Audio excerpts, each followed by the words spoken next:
suis Rim Hamdi, je suis enseignante en marketing et développement commercial à Unilassal campus de Beauvais, donc c'est une école d'ingénieurs qui propose plusieurs formations et moi j'interviens principalement sur les formations agronomie, alimentation et santé.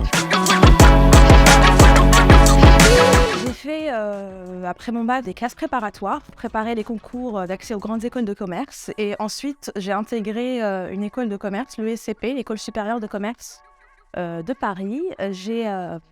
J'ai fait 2 années en alternance en fin de cursus, où j'étais analyste marketing dans le groupe Air France.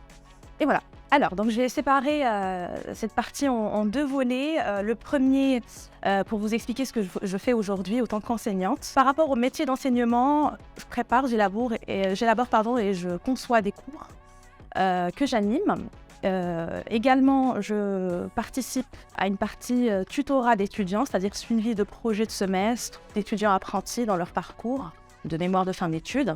Et nous avons également une partie où on collabore avec des entreprises dans le cadre d'études de recherche, études de marché, prestations externes à des partenaires de l'école. Donc ça, c'est pour le métier d'enseignant que je pratique aujourd'hui. Et précédemment, j'ai travaillé pendant 7 années en tant que responsable marketing dans le secteur automobile et aéronautique. Il s'agit de piloter l'élaboration d'un plan marketing sur la ligne de produits sur laquelle on travaille.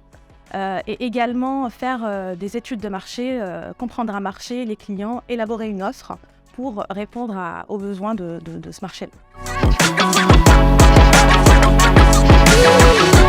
J'ai eu beaucoup d'hésitation quand j'étais en école de commerce, parce que j'avais fortement accroché à un module, c'est le module marketing que j'enseigne aussi aujourd'hui au 3e année, où je trouvais que l'enseignante était très très inspirante, assez accessible, elle était complètement passionnée par le contenu de ses cours. Et voilà, ça avait un petit peu tilté de mon esprit. J'avais hésité même à faire une thèse à l'issue de mon école. Et par la suite, j'ai quand même décidé de passer par le monde de l'entreprise pour acquérir pas mal d'expérience, on va dire, d'un point de vue opérationnel. Et au bout de 7 années, voilà, j'ai eu l'opportunité de postuler ici à Unilassal et ça s'est fait plutôt par hasard, on va dire. Alors, mes principales missions, comme je vous avais expliqué, donc on a 3 volets. Le premier volet, on est sur la pédagogie pure, l'enseignement, donc préparer, concevoir des programmes de parcours académique avec des unités d'enseignement et des modules. On essaye d'assurer une cohérence globale, par exemple, dans notre cas pour le parcours marketing en 4e et 5e année. Donc, une fois ces programmes-là séquencés, préparés, on les met en place, on enseigne, que ce soit par nous-mêmes ou à travers des appels à des intervenants à l'extérieur, des experts sur des problématiques plutôt, on va dire, techniques ou spécifiques.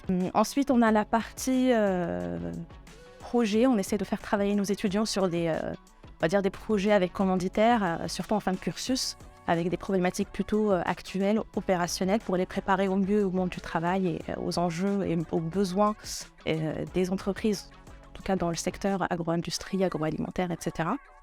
Et on a un dernier volet qui peut être la recherche scientifique pour par exemple des collègues qui ont des PhD, des doctorats et qui font de la recherche, ou par des prestations externes à des entreprises pour faire de la formation continue ou des prestations d'enquête ou d'études marketing, que ce soit pour des startups ou des entreprises de l'industrie. Alors, je dirais en premier déjà la pédagogie, le sens de transmettre, prendre le temps d'expliquer, on va dire de façon structurée pour transmettre des enseignements, des compétences. Je dirais aussi beaucoup d'adaptabilité, savoir travailler avec un public pluridisciplinaire, parfois différent, de l'écoute, de la bonne humeur, surtout en ce moment.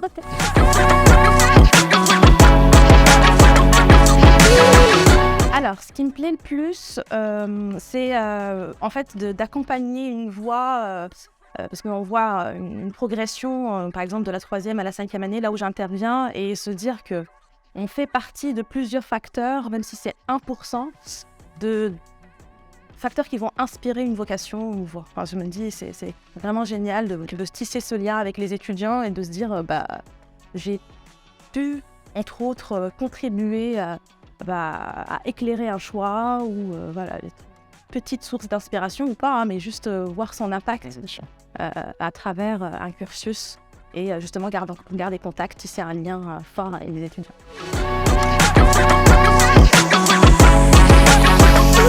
Honnêtement, là, ça fait à peu près moins de 2 ans que je suis sur cette nouvelle voie.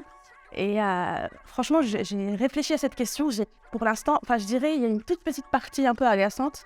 C'est qu'on a une partie séquençage et planification des cours, en fait, placer par exemple plusieurs modules sur 2 semaines ou 3 semaines.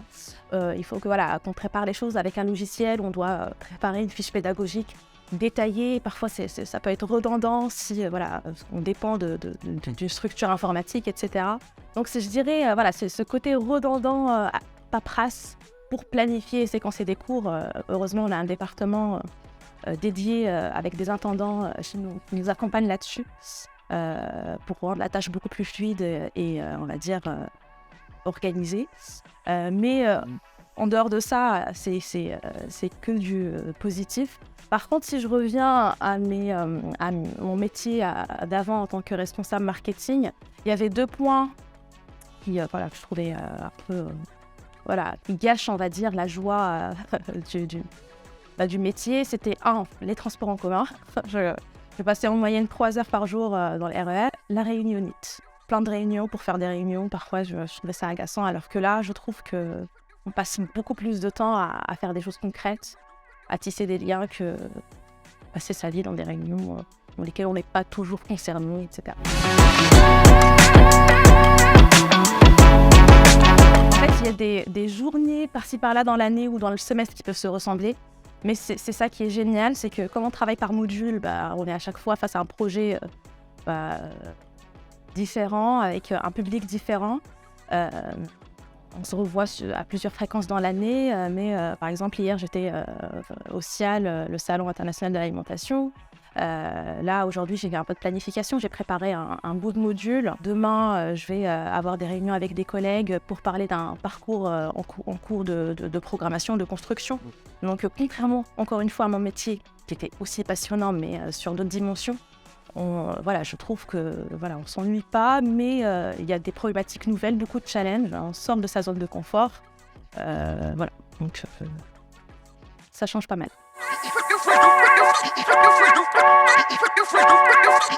C'est en tout début de carrière où j'étais analyste marketing dans le groupe Air France. J'ai eu une énorme chance en fait de pas mal voyager. Donc je faisais partie de la filiale maintenance aéronautique Air France Industries et donc j'étais dans le département marketing. On travaillait avec le département événementiel et chaque année je participais à la préparation de salons. Donc j'ai fait 2 fois par exemple le Dubai Air Show qui est le salon de l'aéronautique, l'équivalent du Bourget ou du Paris Air Show en France. Et du coup, j'avais 20 ans et je voyageais pas mal avec les commerciaux qui étaient des passionnés du monde de l'aéronautique. Et c'était, je dirais, très formateur. Et je suis très reconnaissante de cette opportunité que j'ai eue jeune de pouvoir voyager et participer à des événements très enrichissants. Alors, au fil du temps, en fait, sur les grands groupes en général, moi du coup j'ai travaillé dans le groupe Air France, ensuite dans le groupe Safran et ensuite dans un groupe qui gère des concessions automobiles en Outre-mer, donc c'est des grands groupes. Sur le recrutement, donc on va dire les modalités de recrutement des grands groupes, en tout cas en France, les recruteurs travaillent beaucoup avec des grilles de salaires prédéfinis qui vont dépendre, on va dire, du profil du candidat, mais surtout de l'école ou de la catégorie d'école de laquelle ils sont issus. Et du coup, pour mon cas, on va dire, par rapport à mon profil, c'est des salaires en sortie d'école entre, je dirais, 40 et 43 cas bruts annuels. Là, je suis dans une optique où j'aimerais vraiment continuer à travailler sur...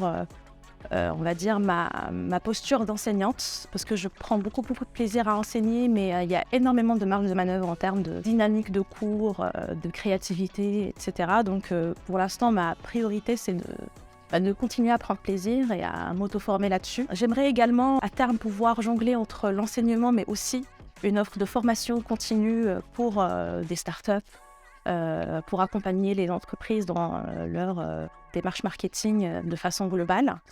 Mais je vous avoue que je me projette bien faire ça, peut-être jusqu'à la retraite. Après, je suis quelqu'un qui change régulièrement d'avis, donc bon, je ne sais pas si ça va tenir cette vocation-là, mais pour l'instant, franchement, je prends énormément de plaisir et je me vois bien continuer sur cette voie.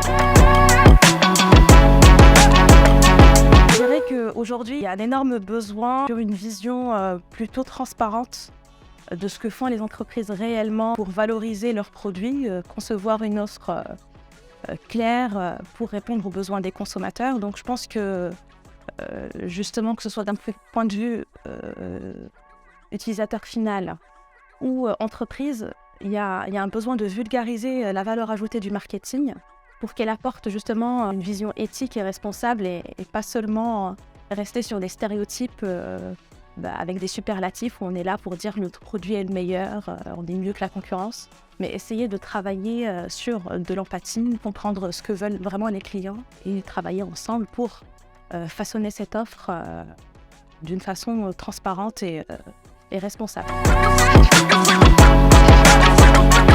Je dirais sur une approche, une collaboration maximum avec les entreprises pour que ce soit corrélé à 100% avec les réels besoins terrain. Donc on le voit aujourd'hui avec la formation en apprentissage, on arrive clairement à distinguer la valeur ajoutée pour les entreprises d'avoir des jeunes étudiants qui font le parallèle entre ce qu'ils apprennent à l'école et comment ils peuvent exploiter ça sur le terrain. Et on voit qu'à travers ça, les jeunes acquièrent énormément d'avance en termes de maturité, de prise d'initiative. Donc j'imagine un modèle où l'alternance, le format alternance pourrait être plus généralisé, même plus tôt dans le cursus. On a généralement des modèles d'apprentissage qui commencent dès la 3e année, par exemple dans notre cas.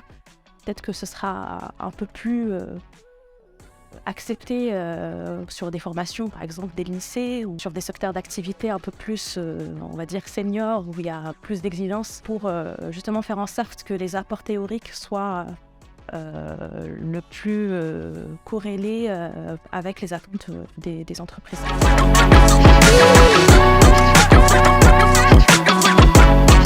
Mon ressenti, déjà par exemple pour des sorties, que ce soit des stages de fin d'études ou des sorties d'école, il y a un énorme besoin, en tout cas dans l'agroalimentaire. C'est ce qu'on voit avec nos stagiaires en fin de cursus qui cherchent des stages, sont plutôt dans une posture où ils ne savent pas quoi choisir. Il y a énormément d'offres, il y a de tout.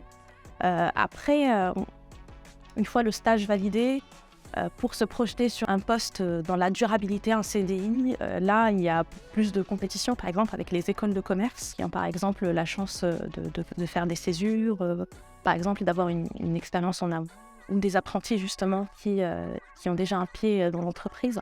Donc, je pense que déjà, pour des postes en marketing, les entreprises cherchent de la prise de recul, de la prise d'initiative. Il faut justement pouvoir se comparer avec les autres et ne pas être juste dans une posture passive et d'écoute.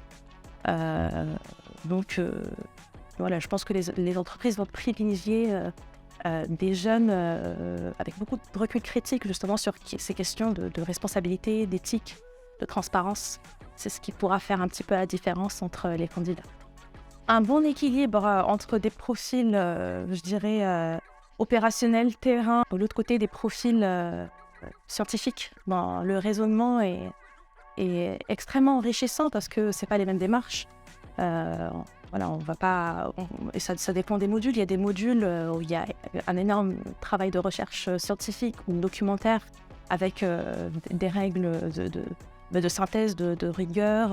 Donc, je pense que justement, c'est ce que fait Unilassal. Aujourd'hui, on a un équilibre assez intéressant entre ces profils-là qui peuvent justement clarifier le champ du réalisable pour les étudiants et apporter une synergie entre le monde de l'industrie agroalimentaire ou de l'agronomie de façon générale et des travaux de recherche un peu plus approfondis sur les sujets spécifiques à travers des enseignants-chercheurs. C'est des choses qui m'arrivaient quand je venais d'arriver autant qu'enseignante à Unilassal, c'est qu'on me prenait souvent pour une étudiante, que ce soit au Crous par exemple, ou même en arrivant, mes premiers cours où j'étais pas du tout connue des étudiants ni des collègues. Donc j'arrivais en salle de cours, je branchais mon ordinateur, etc. Et beaucoup d'étudiants venaient me voir comme si j'étais une étudiante d'un autre parcours. Et c'était assez amusant. Donc des fois, je dévoilais pas mon identité pour essayer d'échanger avec les étudiants, avec les collègues.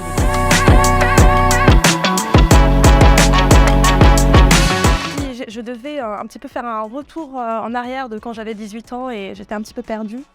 Je dirais essayer de s'accrocher à des choses qui nous font du bien avant de rentrer dans un engrenage où on a la tête dans le guidon et on a un peu du mal déjà à faire à se poser des questions, on va dire, existentielles. Par exemple, s'accrocher à 2 points majeurs, par exemple, je sais pas, une activité sportive ou une routine qui nous fait du bien, essayer de la prioriser dès le départ, dès le début de la carrière, que ce soit quelque chose d'intouchable. Parce qu'une fois on est vraiment dans un équilibre professionnel où on a énormément de charge de travail, ce qui est plutôt acceptable en début de carrière, hein, on a beaucoup de mal à se mettre à développer une routine à ce moment-là. Donc je dirais le plus tôt possible, essayer d'assurer un équilibre bien-être, on va dire. Chacun, ça peut être une discussion avec des personnes privilégiées, une activité sportive, une passion, etc. S'y accrocher et la mettre en priorité. Personne n'a le droit de toucher à ces priorités-là. Et je dirais la deuxième chose, prendre de l'initiative et aller vers les gens, poser des questions. Il ne faut pas hésiter à challenger l'autre. Si on est dans l'hésitation, je dirais que la solution ne va pas venir du jour au lendemain. Il faut poser des questions, il faut challenger l'autre pour se faire son propre avis et se lancer.